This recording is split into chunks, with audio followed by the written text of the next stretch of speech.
अम्बेडकर का मानना था कि ये अनुचित है कि बहुसंख्यक जाति अल्पसंख्यक समूह के अस्तित्व से इनकार करे, लेकिन ये भी उतना ही अनुचित है कि अल्पसंख्यक हमेशा अल्पसंख्यक ही बने रहना चाहे।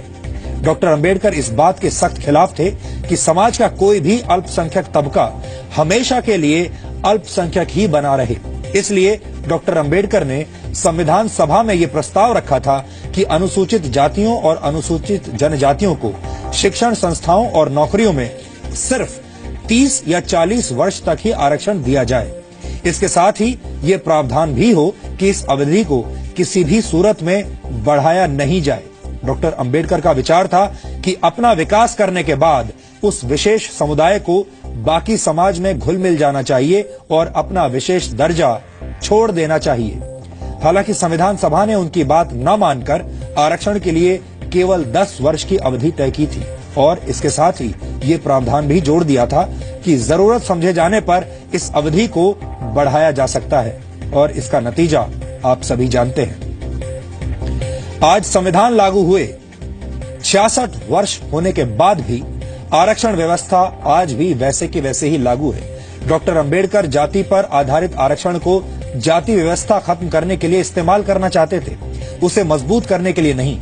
लेकिन स्वतंत्रता के बाद का इतिहास बताता है कि पिछले 66 वर्षों में जाति व्यवस्था टूटने की बजाय और ज्यादा मजबूत ही हुई है। डॉक्टर भीमराव अंबेडकर का नाम लेकर आरक्षण की राजनीति करने वाले लोग देश को अंधेरे में रखते हैं, क्योंकि वो डॉक्टर भीमराव अंबेडकर की बातों को पूरी तरह से ना तो आपको बताते हैं और ना ही उनका पालन करते हैं। असल में डॉक्टर अंबेडकर ने क्या कहा था वो हमने आज आपको बताया है और इस देश में बहुत कम लोग हैं जो असल में ये बात जानते हैं कि डॉक्टर अंबेडकर आरक्षण को लेकर असल में क्या चाहते थे। जिस आरक्षण व्यवस्था की शुरुआत पिछड़े समाज की तरक्की की भावना से की गई थी, उसे अब अधिकार समझा जाने लगा है। देश में आरक्षण के असर को महसूस करने के लिए आपको आज ये पता होना चाहिए कि सरकारी नौकरियों और शिक्षा संस्थाओं में पिछड़ी जातियों को 15%, पिछड़ी जनजातियों को 7.5% और अन्य पिछड़ा वर्ग यानी ओबीसीज को 27% के आरक्षण की सुविधा प्राप्त है।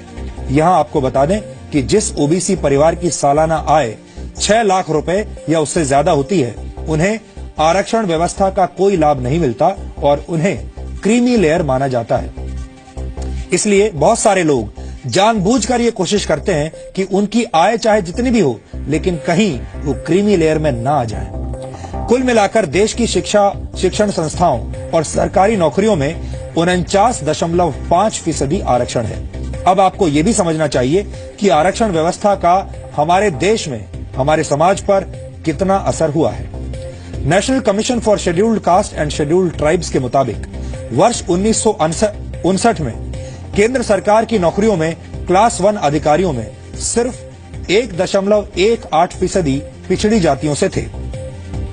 वर्ष 1984 में ये आंकड़ा बढ़कर करीब 7% हो गया। वर्ष 1995 आते आते केंद्र सरकार की नौकरियों में 10% से ज्यादा क्लास 1 अधिकारी पिछड़ी जातियों के हो गए और वर्ष 2011 में ये संख्या और ज्यादा बढ़कर 12.27% हो गई।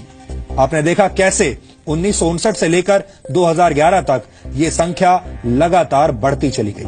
यानी एससी और एसटी वर्ग को आरक्षण का फायदा मिला है, ये आंकड़े साफ साफ बताते हैं। हालांकि परफॉर्मेंस यानी प्रदर्शन की अगर बात की जाए तो नतीजों में काफी उतार चढ़ाव देखने को मिलते हैं। वर्ष 2014 में आईआईटी बॉम्बे के छात्रों पर एक स्टडी हुई थी और इस स्टडी के मुताबिक एवरेज क्यूमुलेटिव परफॉर्मेंस इंडेक्स में सामान्य वर्ग के छात्रों को औसतन 8.09 का स्कोर मिला।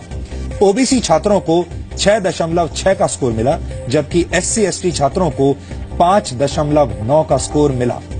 लेकिन जरूरी नहीं कि ऐसा हर बार होता हो और हर जगह होता हो। ये स्कोर अलग अलग केसेस में मौजूद स्तर से अलग भी हो सकते हैं, मौजूदा स्तर से भिन्न भी हो सकते हैं। दूसरा उदाहरण है वर्ल्ड डेवलपमेंट जर्नल स्टडी, जिसकी रिपोर्ट 2015 में आई थी।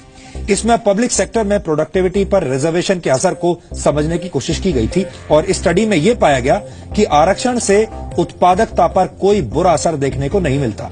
ये study Delhi school of economics और अमेरिका की यूनिवर्सिटी ऑफ मिशिगन के 2 प्रोफेसर्स ने भारतीय रेलवे पर 1980 से 2002 के बीच की थी।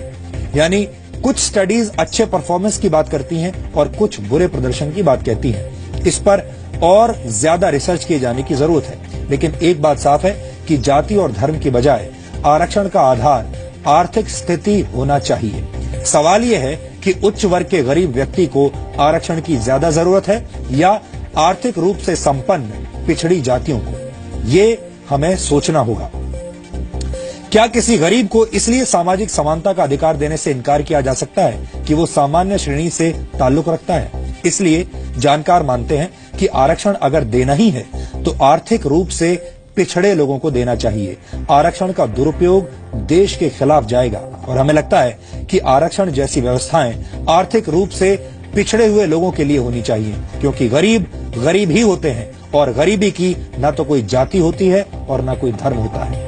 हमारे देश की समस्या ये है कि हम हर स्थिति और घटना को धर्म और जाति के चश्मे से देखते हैं। हैदराबाद में एक छात्र रोहित वेमुला की आत्महत्या को दलित छात्र की आत्महत्या कहकर प्रचारित किया गया था। ये अपने आप में बहुत चुभने वाली बात है, क्योंकि अगर कोई घटना दलित छात्र के साथ होती है तो उसे अलग तरीके से देखा जाता है और सामान्य वर्ग के छात्र के साथ अगर कोई घटना होती है तो उसे एक अलग चश्मे से देखा जाता है। और उसके बाद मीडिया भी ये तय करता है कि कौन सी खबर हेडलाइन बनेगी और कौन सी खबर किसी अंदर के पेज में दब जाएगी। यानी आत्महत्या जैसी दुखद घटना का भी जाति के आधार पर बंटवारा कर दिया जाता है। इस विश्लेषण के अंत में हम इस बात पर आज जोर देना चाहते हैं कि जिस तरह दुनिया की सुपर पावर बनने के लिए कोई आरक्षण नीति नहीं है, कोई आरक्षण नहीं होता, उसी तरह कोई देश या समाज सिर्फ आरक्षण के आधार पर आगे नहीं बढ़ सकता।